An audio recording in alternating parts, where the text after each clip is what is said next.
Family, good morning. आप लोग कैसे हैं? उम्मीद करती हूँ आप लोग स्वस्थ होंगे, मस्त होंगे, तंदुरुस्त होंगे और मैं भी बहुत अच्छी हूँ आप लोगों की दुआ से, बड़ों के आशीर्वाद से, छोटों के प्यार से। तो बाबू गई है स्कूल, पति देव गए हैं कुछ काम से, तो मैं उन लोगों के लिए खाना बना के रेडी रखूंगी क्योंकि बाबू आती है। तो आप लोगों को भी पता है, आप लोग हमारे सारे वीडियो देखते हैं तो पता ही होगा कि आते ही मेरी बेटी को दाल चावल चाहिए, कुछ नहीं सुनती है, कोई पराठा नहीं, कुछ नहीं खाना, कितना भी कुछ बना दीजिए उसको दाल चावल चाहिए तो चाहिए।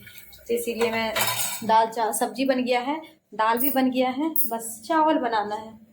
तो अभी कोई है नहीं घर में तो मेरा मन भी नहीं लग रहा था, मैंने सोचा चलो आप लोगों से थोड़ा सा कुछ बातें कर ले अपने दिल की। तो मैं अपने दिल की कहानी आप लोगों के साथ शेयर करने वाली हूँ। सबसे पहले हमारा नाम है नेहा जायसवाल, हमारे YouTube चैनल में आप सभी का स्वागत है। और ऐसे ही आप लोग हमें प्यार देते रहिए, सपोर्ट करते रहिए और मिलते रहिए। तो बात है 2013 की, नहीं बात है 2012 की। 12 में मेरी शादी हुई मेरे हस्बैंड के साथ, सावन जी के साथ, जो कि बहुत अच्छे इंसान हैं, बहुत पढ़े लिखे हैं। अगर मैं बता सकूं उनके बारे में तो बहुत कम है। अगर मैंने सोचा भी नहीं था मुझे इतना अच्छा लाइफ पार्टनर मिलेगा। मैं गांव से हूं और वो इतने अच्छे मतलब शहर से हैं, पढ़े लिखे हैं इतना, वो कॉलेज के प्रोफेसर है। कहाँ मैं गांव की लड़की। तो फिर बोलते हैं ना, जहाँ किस्मत हो तो वहां तो आना ही पड़ता है, कैसे भी आइए मिल ही जाता है। तो वही था हमारे साथ, हमें मिलना था। तो फिर हमारी शादी हो गई। 2012 में हमारी शादी हुई और 2012 5 दिसंबर को हमारी शादी हुई थी। करीब 10 साल कंप्लीट, मतलब 10वें साल में हमारा जा रहा है। तो फिर बात उस दिन की है जब मैं मतलब शादी हो के अपने ससुराल आई। ससुराल में भी सब कुछ ठीक था, मायके में भी सब कुछ अच्छा था, बहुत खुश थे, सब बहुत अच्छे थे, पूरे फैमिली बहुत अच्छे थे। जब मैं 2013 में दिल्ली आई, किसी को ये नहीं पता था कि मेरे हस्बैंड की सैलरी कम है या वो कम कमाता है। इसीलिए शायद वो शादी से मना करते थे कि मुझे अभी शादी नहीं करना है, क्योंकि पेरेंट्स बोलते थे ना, शादी लगाते थे तो वो मना करते थे कि शादी नहीं करना है। जहाँ तक मुझे पता है वो यही बोलते थे। मेरे से भी शादी करने से मना किया था, लेकिन पेरेंट्स ने ज़बरदस्ती बोल के करवाया। तो उस टाइम में जब मैं आई शादी होके, हमें ये सब नहीं पता था कि मतलब क्या सैलरी कितना कम है, क्या है क्या नहीं। हमें मतलब उतना, मुझे तो खुश रहने से मतलब है, मुझे तो जो चाहिए वो चाहिए, उससे मतलब है। तभी हमें इतना समझदारी नहीं था। तो फिर उनकी सैलरी बहुत कम थी, फिर बहुत परेशानी भी होती थी। और आप पेरेंट्स को ये चीज़ बता भी नहीं सकते थे, अच्छा नहीं लगता है, सब मजाक उड़ाएंगे, इतना पढ़ा लिखा लड़का है और इतना कम कमाता है। हर किसी की लाइफ में उतार चढ़ाव होती है, मेरे लाइफ में भी आई। मैंने उस चीज़ को एक्सेप्ट किया और मैं आज बहुत खुश हूँ। इतना खुश हूँ कि शायद जो मेरे जानने वाले हैं ये सब देखते हैं तो भी बोलते हैं कि बताओ कितने अच्छे घर में शादी हुआ है। और उस टाइम में भी जब मेरे सामने दुख का घड़ी था, तब भी मैं बहुत खुश रहती थी। अंदाजा नहीं लगाने देती हूँ मैं किसी को कि मैं नाराज हूँ या मैं दुखी हूँ कोई भी चीज़ को लेके। तो 2013 में जब मैं यहाँ पे आई दिल्ली में, तो इनकी फाइनेंशियल प्रॉब्लम बहुत ज़्यादा थी, बहुत परेशान रहते थे। क्योंकि देखिए, अगर कोई लड़का है तो वो किसी भी तरह कैसे भी करके रह लेता है, बैचलर में रह लेगा, मतलब 4 लोगों के साथ रह लेगा। अगर कोई उसकी बीवी हो या माँ हो या बहन हो, कोई भी, तो वो हमेशा से सोचता है कि मतलब नहीं, ऐसे नहीं रखना है, मतलब अच्छे से रखना है, अच्छा लाइफ देना है, जो बोले सब कुछ करना है। फिर वो अपना जीने का अंदाज ही छोड़ देते हैं कि वो उनको भी कुछ करना है लाइफ। फिर वो अपनी फैमिली के पीछे लग जाते हैं। मेरे साथ भी कुछ ऐसा ही हुआ। 2013 में मेरी शादी हुई, 2012 में मेरी शादी हुई, फिर हम दिल्ली आए। मैं 6 महीने के बाद, शादी के 6 महीने के बाद ही मैं यहाँ पे आ गई थी, क्योंकि आप तो जानते ही हैं बिहार में शादी वादी हो गया तो फिर एक साथ रहो, मतलब अच्छे से रहो। फिर मैं आ गई, फिर मैं यहाँ पे रहने लगी। धीरे धीरे मैंने इनको समझा जाना, क्योंकि देखिए कोई भी है, किसी के यहाँ आप जाइए तो तुरंत ही थोड़ी पता चल जाता है कि वो कैसा है नहीं है। बात करने से पता चलता है, नहीं चलता है। साथ में रहिए तो पता चलता है कि क्या प्रॉब्लम है। तो फिर ऐसे ही हमारे साथ भी हुआ। मैं 2013 में आई, तब जाके मुझे पता चला मेरे हस्बैंड की सैलरी बहुत कम है, वो हमेशा परेशान रहते हैं।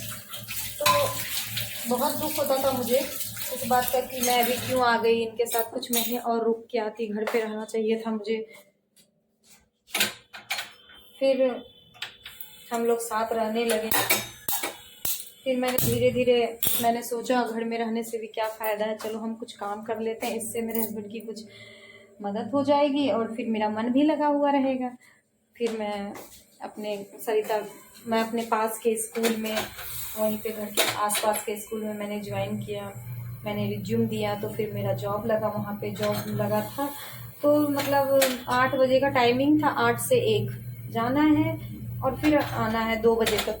मेरा काम था फीस वगैरह लेना, एडमिशन लेना, पेरेंट्स से बात करना, यही था। क्लास लेना नहीं था क्योंकि मैं क्लास नहीं ले पाती उस टाइम, मुझे क्लास लेने का नॉलेज नहीं था कि क्लास कैसे ले सकते हैं, 40 बच्चे को हम कैसे मैनेज करेंगे, तो इतना मुझे नहीं था। तो मैंने सीधा ही बोला था कि मेरे से क्लास नहीं होगा। स्कूल ज्वाइन किया, वहाँ पे जॉब किया, कुछ ही साल मैंने जॉब किया था, फिर मैंने छोड़ दिया था क्योंकि मुझे कुछ अपना करना था। मैंने सीख लिया था तो मैंने सोचा अपना कुछ करते। और मेरे फैमिली को ये चीज़ पता नहीं था कि मैं जॉब करती हूँ, स्कूल में जा रही हूँ, काम कर रही हूँ, क्योंकि वो लोग गांव से हैं, उनको पसंद नहीं था कि कोई बाहर में जाए, बाहर में जाके दिल्ली जैसे शहर में जाके मतलब मेरी बेटी नौकरी करे, किसी के यहाँ काम करे, बिल्कुल पसंद नहीं था। और मेरे पेरेंट्स को बहुत सारे लोग बोलते थे फ़ोन करके, क्योंकि फ़ोन करके बोलते थे कि आपकी बेटी नौकरी करती है, काम करने जाती है। मुझे बहुत बुरा लगता था, बट हम क्या करें, उस टाइम में जैसा सिचुएशन था हमने उस चीज़ को वैसा किया। फिर मैं करने लगी, धीरे धीरे टाइम बीतता गया, करने लगी। ऑलमोस्ट 3 साल कंप्लीट हो गया था मुझे वहाँ पे नौकरी करते करते, साल कंप्लीट हो गया था ऑलमोस्ट नौकरी करते करते। एक दिन फिर कुछ साल के बाद मैंने अपना स्कूल खोला। मेरे हस्बैंड का सपना था कि मेरा अपना स्कूल हो, कॉलेज हो, क्योंकि वो खुद कॉलेज के प्रोफेसर हैं आज के डेट में। वो मतलब बहुत अच्छे कॉलेज मतलब कंपनी में वो जॉब करते हैं। माइक्रोसॉफ्ट का नाम आपने सुना होगा, बहुत अच्छा है। जितना भगवान परीक्षा लेते हैं ना उतना देते भी हैं। हमने बहुत सहा है ज़िंदगी में, बहुत वो किया है, परेशानी किया है, बहुत सपोर्ट, कहीं से सपोर्ट नहीं था, सपोर्ट लेना भी नहीं चाहते थे। अच्छा नहीं लगता था किसी को कुछ बोलो, किसी से कुछ मांगो। बहुत अच्छी कंपनी में जॉब करते हैं, माइक्रोसॉफ्ट का आपने नाम सुना होगा, वो बहुत बड़ी कंपनी है, यूएसए की कंपनी है और अच्छी सैलरी भी है मेरे हस्बैंड की। तो बोलते हैं भगवान जितना परीक्षा लेता है उतना भी देता है, बस इतना देखता है कि इसमें सहने की क्षमता कितनी है। तो हम तो बहुत सहे हैं ज़िंदगी में, इसीलिए आज जो भी कुछ है सब ऊपर वाली की दुआ है, आप लोगों का आशीर्वाद है, छोटों का प्यार है, बड़ों का आशीर्वाद है, जो भी कुछ है। और ईमानदारी से कोई भी काम कीजिए ना वो ज़रूर होता है, और ईमानदारी से ही करना चाहिए कोई भी काम, धैर्य रख के करना चाहिए। तो 2013 में मैं स्कूल ज्वाइन की, उसके बाद 3 साल ऑलमोस्ट बाद ही मैंने मतलब अपना स्कूल खोल लिया। बताइए आप, कभी मैं किसी के यहाँ जॉब करती थी और फिर मैंने एक अपना स्कूल खोल लिया, ये कितनी बड़ी बात है। तो जो लोग मेरे पेरेंट्स को बोलते थे कि आपकी बेटी काम करने जाती है, नौकरी करती है, तो मेरे माँ बाप ना उनको गर्व के साथ बोलते थे कि वो सीखने जाती थी वहां पे, ना ही पैसा कमाने ना ही काम करने के लिए। कि देखिए आज के डेट में उसने अपना स्कूल खोला है, कुछ 7-8 टीचर को वो जॉब दे रही है और ऐसे लोगों को वो पढ़ा रही है जो कि मतलब पैसे से मतलब नहीं है, उनके पास उतना पैसा नहीं है। मेरे स्कूल में ना एक चीज था, मैं आप लोगों को बताती हूँ। अगर आज मेरा स्कूल रहता ना मैं जरूर आप लोगों को दिखाती, वहां का नहीं है क्योंकि कोरोना की वजह से बंद हो गया। ऑलमोस्ट 4 साल मेरा स्कूल चला, बहुत अच्छा चला। और मेरे यहाँ पे ना मतलब ऐसा नहीं था कि जो चीज का रूल है वही उतना ही देना है, ऐसा नहीं था। अब जो गरीब पेरेंट्स हैं, जिनके पास इतना पैसा नहीं है, वो काम करते हैं, मजदूरी करते हैं, अपने बच्चे को पढ़ाना चाहते हैं, तो उनके लिए ना मेरे तरफ से, मेरे हस्बैंड की तरफ से फुल सपोर्ट था कि आप जो दे सकते हैं अपनी खुशी से बस फी दीजिए। बुक्स का भी पैसा नहीं लेते थे हम लोग, उनके लिए 50% डिस्काउंट। ड्रेस का भी, जैसे कि कोई भी ड्रेस 1500 का है तो सीधा आधा लेते थे, और जैसे कोई भी फीस 1500 है तो आप 500 रुपये दीजिए, इतना सपोर्ट करते थे। और जिनके 3 बच्चे हैं तो एक बच्चा पूरा फ्री पढ़ाते थे हम लोग। तो मैंने सोचा इससे हमारे मतलब हमारे लोगों का सपोर्ट होगा, पेरेंट्स अपने बच्चे को हमारे स्कूल में डालेंगे, पढ़ाएंगे, अच्छा एजुकेशन पाएंगे और उनके बच्चे को शिक्षा मिलेगी, तो मुझे बहुत अच्छा लगेगा।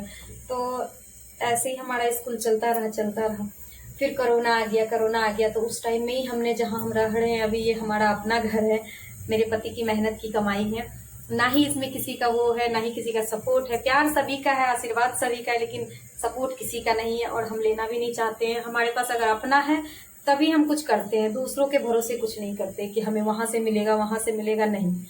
तो फिर ये घर भी हमने ले लिया था कोरोना के टाइम में ही, और फिर हमारा स्कूल भी बंद हो गया कोरोना के टाइम में। तो इस वजह से हमें बहुत सारी परेशानी हो गई, बहुत सारा मुश्किल हुआ, क्योंकि हम नहीं सोचते थे कि स्कूल बंद हो। मेरा स्कूल बहुत अच्छा रनिंग चल रहा था, और मैंने अभी बोला ना कि हमारे स्कूल में कुछ पेरेंट्स ऐसे थे जो कि मतलब फी पे नहीं कर सकते थे, तब भी वो पढ़ते थे। तो इसी वजह से हम ऑनलाइन क्लास नहीं चला सके गाइस, नहीं तो आज के डेट में हम ऑनलाइन क्लास अगर चलाते कोरोना के टाइम में, तो फिर ऑलमोस्ट मेरा स्कूल चलता नॉर्मली, जैसे सभी का स्कूल चला वैसे चलता। हमारे यहाँ कुछ पेरेंट्स ऐसे थे, 20% पेरेंट्स ऐसे थे कि बहुत अच्छे थे, बहुत अच्छा कमाते थे, अच्छी जगह जॉब करते थे, और 20% पेरेंट्स ऐसे थे कि जो कि जिनके बच्चे माँ पापा नहीं हैं या मम्मी नहीं है, वो अपने बच्चे को पढ़ाना चाहते हैं। बहुत सारे बच्चे ऐसे थे जो कि मजदूरी करते हैं, जिनके पापा मम्मी इतना पैसा नहीं दे सकते हैं, तब भी वो अपने बच्चे को पढ़ाना चाहते हैं। तो ऐसे सब बच्चे थे, तो इस वजह से ऑनलाइन क्लास नहीं हो चुका, क्योंकि ऑनलाइन क्लास में तो हर किसी को फोन चाहिए, हर बच्चे को फोन चाहिए। अगर किसी भी घर में 2 बच्चे हैं तो दोनों बच्चों को फोन चाहिए, तभी तो वो क्लास लेगा। और कोरोना के टाइम में तो खाने के लिए पैसा नहीं होता था इंसान के पास, पढ़ाने का तो बात ही दूर है। वो सोचते भी नहीं थे कि हम फीस दे पाएंगे या मतलब फोन खरीद के ऑनलाइन क्लास ले, चाहे वो कितना भी अच्छा ही क्यों ना हो। सबने अपने अपने बच्चों का नाम कटवा दिया था, बहुत सारे पेरेंट्स ने कटवा दिया था कि जब खुलेगा स्कूल तो रीएडमिशन करवाएंगे। तो ऐसा ही कुछ मेरे साथ भी हुआ, हमने फिर बंद कर दिया स्कूल। हमने कितना ऑलमोस्ट हमने 8-9 महीने तक वेट किया स्कूल खुलने का, कि खुलेगा खुलेगा खुलेगा, नहीं खुला। तो फिर उसके बाद हमने क्लोज कर दिया, रेंट भरते रहे इसी उम्मीद में कि चलो एक दिन खुलेगा, क्योंकि हमसे बहुत सारे पेरेंट्स जुड़े हुए हैं, बहुत सारे बच्चों का शिक्षा जुड़ा हुआ है, बहुत सारे बच्चे हमसे जुड़े हुए हैं।